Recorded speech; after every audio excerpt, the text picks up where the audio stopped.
Bienvenue dans ce nouvel épisode de ma série Le Refuge où je rénove un vieux corps de ferme pour le transformer en une superbe baraque. Bref, dans le dernier épisode, vous avez vu tout ce qui était démolition. On en a bavé. Dans cet épisode, on peut maintenant passer à la suite du chantier, c'est-à-dire la pose des cloisons. Et ça, c'est cool parce que c'est très visuel. Le but de cette vidéo déjà, c'est que vous profitiez de l'évolution, ça fait plaisir. Et également, c'est de vous apporter des conseils et des astuces pour que lorsque vous aurez des futurs projets de rénovation, eh bien, vous sachiez comment poser une cloison en placo dans les meilleures conditions possibles. Bon visionnage.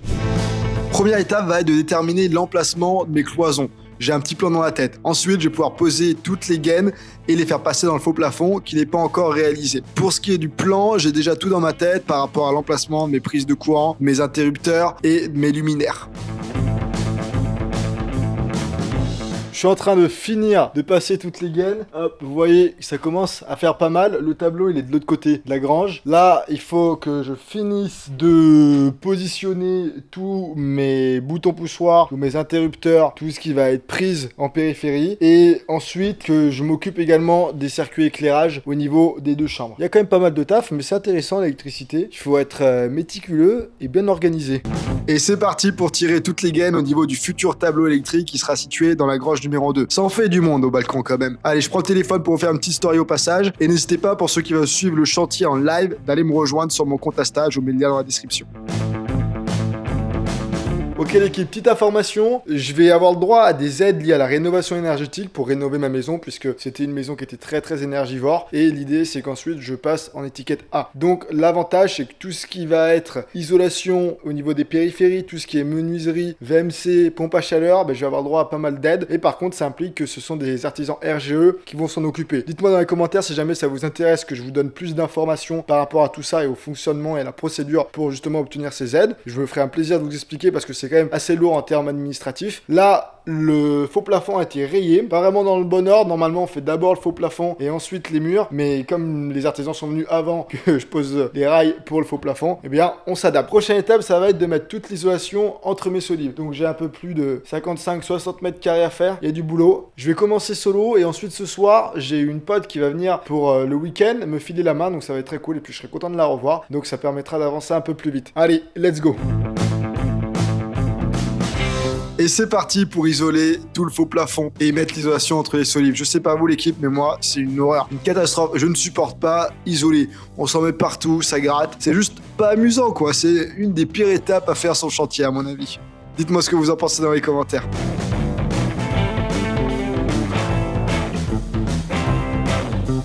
Il y a ma pote de Lyon, Alice, qui vient me filer la main pour le week-end. Et la pauvre, on fait pas un travail hyper agréable, on est en train de poser l'isolation. Donc, Alice coupe tout dans les bonnes dimensions. En plus, il n'y a aucune dimension qui est similaire entre les solives. Et ensuite, on pose. On a fait la moitié du solivage, on a encore toute cette travée et ensuite toute la travée ici. Et demain, on pourra poser le placo.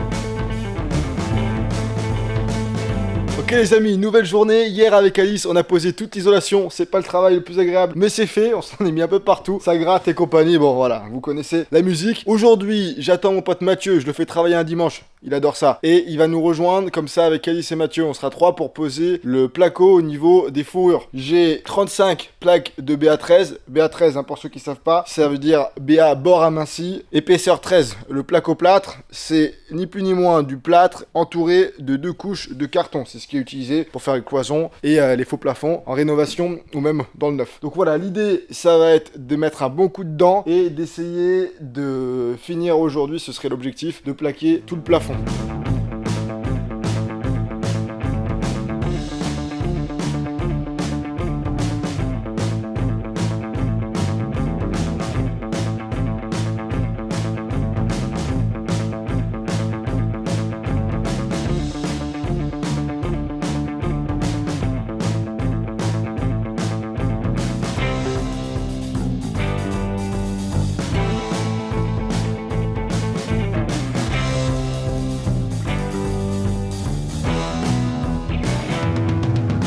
Ok les amis, bah vous connaissez Mathieu, je le présente plus, et Alice qui est de dos, qui est en train d'enquiller. Donc là, les étapes, c'est de mettre toutes les plaques de BA13. En même temps, faire les perçages pour faire passer toutes les gaines qui vont bien. Et ensuite, avec Matt, on est en train de tout visser, et Alice derrière, elle passe, et elle est en train de mettre l'enduit au niveau des vis. Ça enquille, c'est long.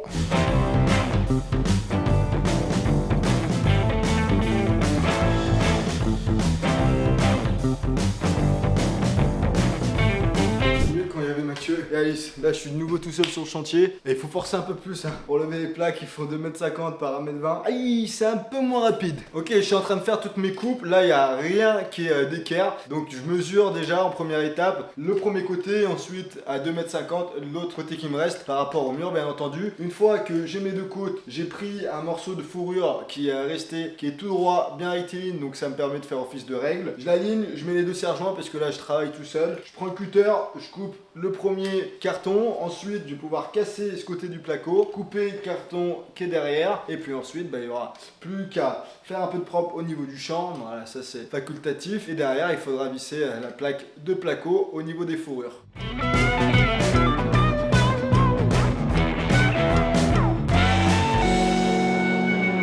Ensuite, je prends ma petite râpe pour venir faire en sorte que le champ du BA13 soit un peu plus propre. Bon, vu que je suis tout seul et c'est quand même bien galère de positionner les plaques de plâtre en solo, je vais essayer de travailler intelligemment et je vais me faire un système pour venir m'aider et fixer provisoirement la plaque à une extrémité. Donc pour ça, on va voir si ça marche. Je me prends une petite chute de fourrure. Ensuite, je récupère une chute de plâtre que j'ai coupée lorsque j'ai fait mes perçages pour mes boîtes d'encastrement. Et je vais fixer ces deux-là à ma fourrure qui vient juste après ma plaque de 2,50 m.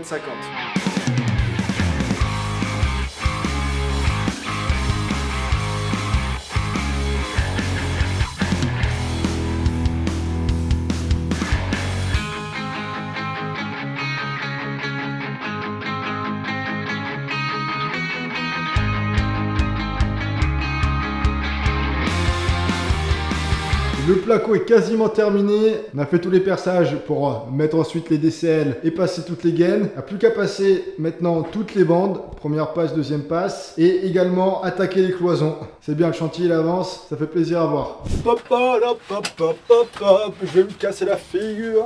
Ok l'équipe, petite pause dans la vidéo pour vous parler du sponsor Reolink avec qui je travaille depuis longtemps maintenant. Reolink, pour ceux qui ne savent pas, c'est une entreprise qui est spécialisée dans les caméras de surveillance et ils ont plein de références très sympas.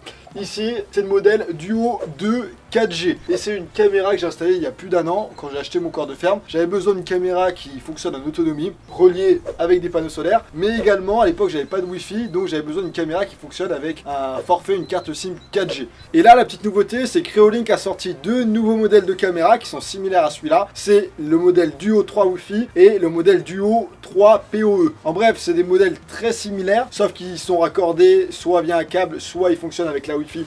Donc pas forcément besoin d'avoir un forfait avec une carte SIM 4G. Et ils ont une qualité de vidéo de 8K, c'est monstrueux. Donc c'est l'idéal si jamais vous êtes dans un environnement avec beaucoup d'espace et que vous avez envie d'un grand angle de vue. Ça vous permet de balayer pas mal de terrain. Donc, dans mon cas, avec un petit corps de ferme, c'est idéal. Si jamais vous avez besoin de plus d'infos, je vous mets un lien dans la description et ça vous permettra de faire vos recherches. Nouvelle journée aujourd'hui. Hier, on a bien avancé. Le placo est posé, on a commencé les bandes et on a commencé également la première cloison. Franchement, je suis trop content. Ça me plaît de voir que le chantier avance. Alors là, aujourd'hui, vous voyez, je suis pas en tenue de chantier. Vous savez, à côté, j'ai mon agence dans le marketing digital et j'ai pas mal de rendez-vous aujourd'hui, donc je dois bosser sur l'ordi. Et ce soir, fin de journée, je vais me remettre sur le chantier. On va continuer les bandes, on va continuer les cloisons et puis ma foi, on va faire en sorte que tout ça avance rapidement.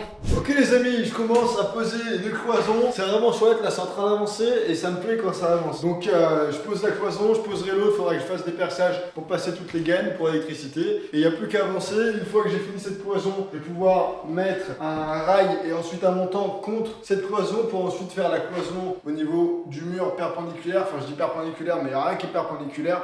Le mur il fait vraiment une banane, donc je vais perdre un petit peu d'espace en faisant la cloison. L'autre solution ça aurait été de plaquer directement contre le mur, mais le mur fait tellement la banane que ça aurait pas été un travail propre, alors il aurait fallu vraiment charger avec du map. Et dans tous les cas je dois passer des gaines dans la cloison, perdre quelques centimètres d'espace habitable, mais c'est que pour le mur.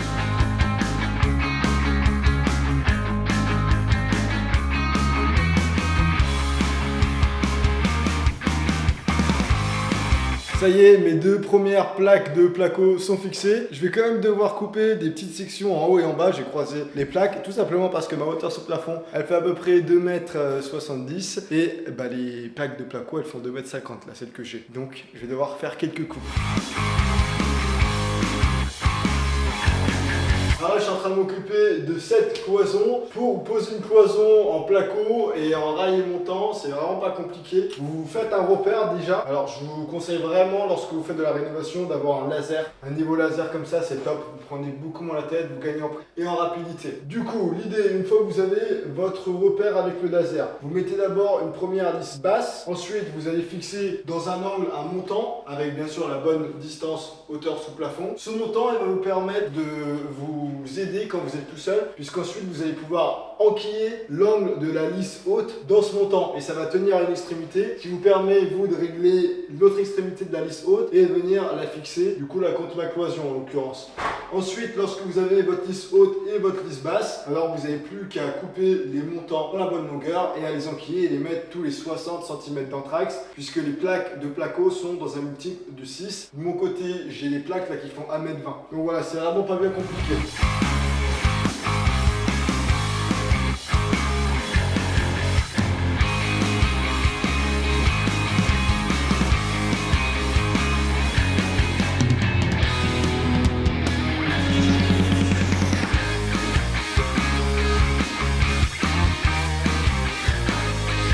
Je suis en train de m'attaquer à cette cloison, donc la lisse haute, la lisse basse sont posées, les 2 montants aux extrémités sont posés et du coup tous les 60 cm d'anthrax je fixe un montant. Sachant que ma plaque de placo elle fait 1,20 m. Donc tous les 1,20 m, je viens doubler les montants. Comme ça, la première plaque elle va se terminer sur ce montant et la deuxième elle va commencer à partir d'ici et j'aurai à chaque fois un support pour venir fixer mes plaques de placo. Ces montants là, je vais venir les doubler. Je vais également mettre donc des vis sur les côtés pour que ce soit un tout unifié et que ce soit plus solide.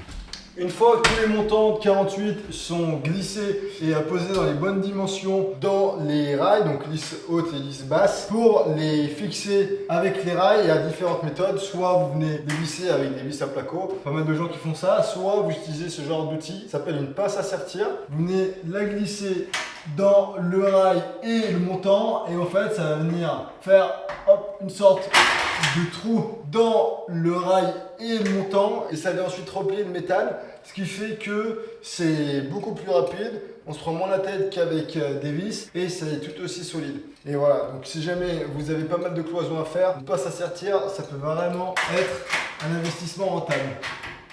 Hop.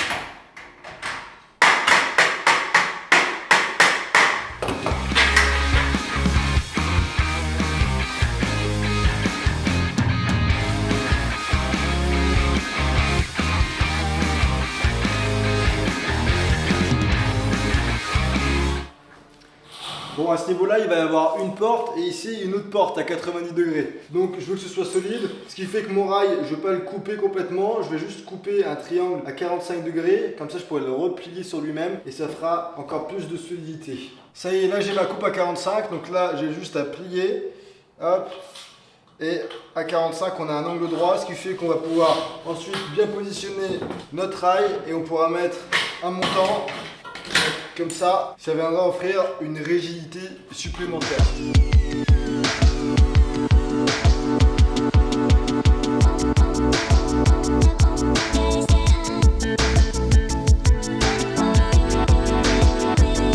Je vous montre autre chose, pendant mon déplacement, il y a des menuisiers qui sont venus bosser et qui ont posé toutes les menuiseries. Et franchement, je suis très content. Les fenêtres, je les adore. Elles sont modernes, je les ai prises en noir, j'aime beaucoup cette couleur. Et j'ai choisi des fenêtres avec un seul ventail et pas 2 vantaux. Ce qui fait qu'il n'y a pas la barre au milieu et donc il y a plus de surface vitrée et donc plus de lumière qui rentre.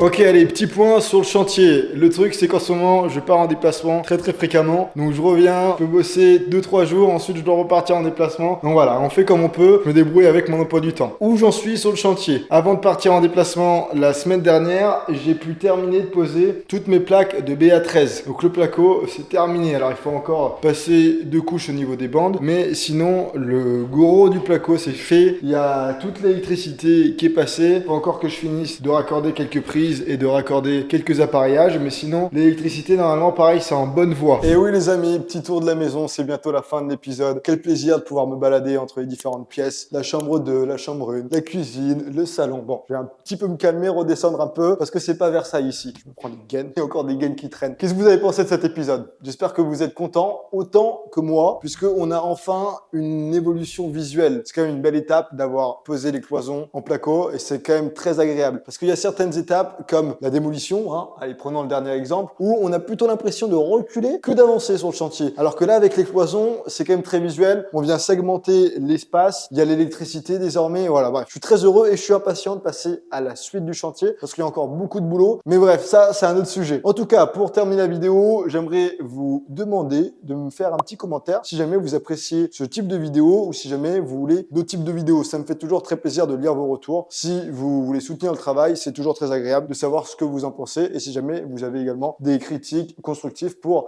que je puisse m'améliorer de mon côté. Autre chose, si jamais vous voulez vous améliorer en matière de bricolage, je vous mets un lien dans la description qui vous permettra de télécharger une vidéo dans laquelle je vous donne 50 astuces de bricolage, 50 astuces d'atelier et de rénovation en tout genre. C'est gratuit et le but c'est de vous apporter de la valeur. Et ça vous permettra d'ailleurs de vous inscrire à ma newsletter dans le même temps. Je vous envoie un mail toutes les semaines ou toutes les 2 semaines pour vous partager des astuces, pareil, répondre à des questions très fréquentes que vous me posez et parfois quand j'en ai des bons deals lorsque j'arrive à négocier avec des marques partenaires pour que vous ayez des réductions. Rejoignez-moi sur cette newsletter avec grand plaisir. Sinon, pour terminer, j'ai envie de vous dire comme d'habitude, prenez soin de vous si vous bricolez, faites attention aux poumons, mettez un masque, faites gaffe aux mains, les accidents ça arrive très vite et je vous dis gardez la forme, gardez ce smile, gardez la joie de vivre. À très vite pour une prochaine vidéo. J'ai hâte de vous retrouver et qu'on avance enfin sur cette baraque. Allez, ciao!